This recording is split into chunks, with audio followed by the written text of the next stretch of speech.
And welcome back to the morning show. It's time for healthy living. When practicing yoga, it can be pretty difficult to keep your balance. Oh yeah, and Elsie Hedgspeth with the Urbana Park District is joining us over video chat this morning to share some tips to improve your balance. Good morning, Elsie. How you doing? Good morning. I'm doing well. Thank you.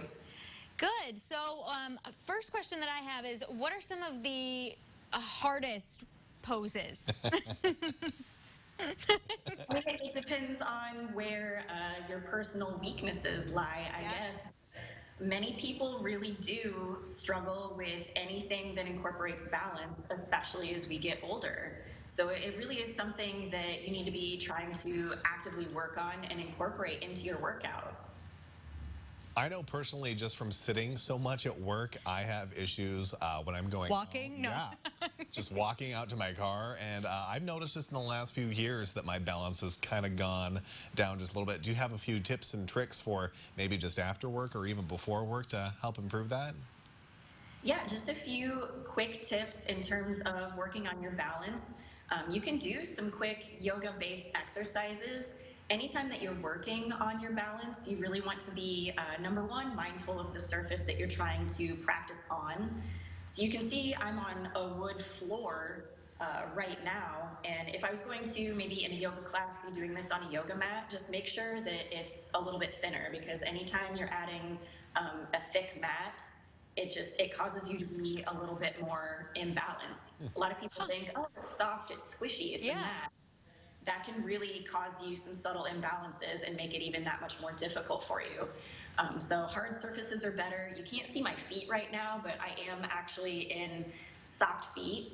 So doing balance exercises and working on it in socked feet or even barefoot is best too, because from a tactile standpoint, you can feel the surface underneath you, and that's not always the case if you're wearing shoes with maybe a thick sole.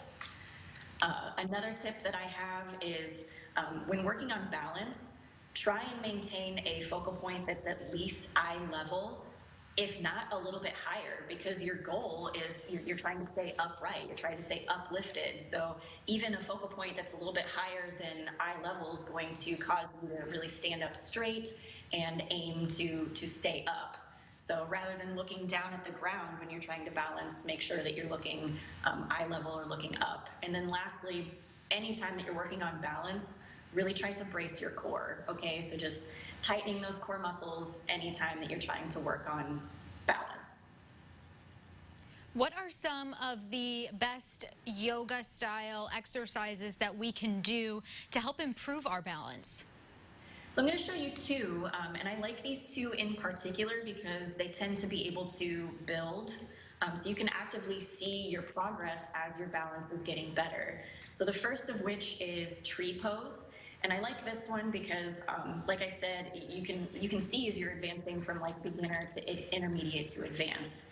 So in choosing whatever foot you're going to balance on first, your other foot, if you're just starting out, you can keep it down and keep the toe down on the ground, okay? Standing up nice and tall, focusing at least eye level. If you're improving your balance, go ahead and pick that non-balanced foot up and maybe place the inner foot against the calf, okay? And then progressing even more, you can help it up and press the other foot on the inner thigh.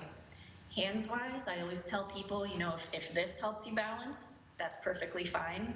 Sometimes people like to grow the branches of their tree, so they might extend their arms out, okay? But I like it because you can see, how I'm progressing. Am I getting better? So that's one. Another one that I like as well is a warrior three pose. So in its fullest extension, you're basically balancing on one foot, and your focal point on this one is moving from the wall, and then we actually tilt. So I'm going to be looking down on the floor in front of me because in the fullest extension, I am spread out in warrior three, okay, and I'm looking down. But I like that one too because if your balance isn't quite there, hinge at the hips, keep that back foot down on the toe, okay, for that little bit of extra support, and then work your way up to lifting all the way up. So there's a progression there that kind of helps people move from beginner all the way through advanced. And obviously, flexibility is something that's really important when it comes to maintaining your balance as well. Can you tell me, I'm just curious personally, how many times does it take to, I guess, go and do yoga to start noticing a change? Is it one time, two times? I like to think that you gain benefits from even the first time that you exercise, whether it Okay. be yoga or cardio or strength training. Any time that you're going to be more active or just actively and consciously working on bettering your health and wellness, you're going to see improvements. And there's so many resources that you have provided as well to help with wherever you are in your exercise journey, I guess I should say. Yeah, so if you're wanting to actively seek out even some more yoga poses or methods for better balance, even Urbana Park District, we have been creating some workout videos, so check out our Facebook page and our YouTube page. But in terms of yoga specific, I do like yogajournal.com. They have some great yoga poses on there that they break down in a pretty simple way. And then even if you want to work on it with kids, I've recently discovered a really good one, kidsyogastories.com, and that breaks it down in a really nice graphic way if you're trying to work for children, like with pictures and infographics that they can work on. Cool. And last little follow-up question here as well. Has it been difficult to, I guess, motivate people right now to I guess, continue doing yoga during the coronavirus pandemic? A little bit. Yep. Yeah, I mean, it's difficult to motivate anyone to do anything right now. We're a little thrown out of our routine, but I do like yoga and balance exercises in particular is kind of something you can do at home because I literally just need a floor or a surface to stand on. You don't need a lot of equipment, just a space where I can focus and stand. And it's important to remember that every little bit helps, so don't get too hard on yourself, right? Absolutely.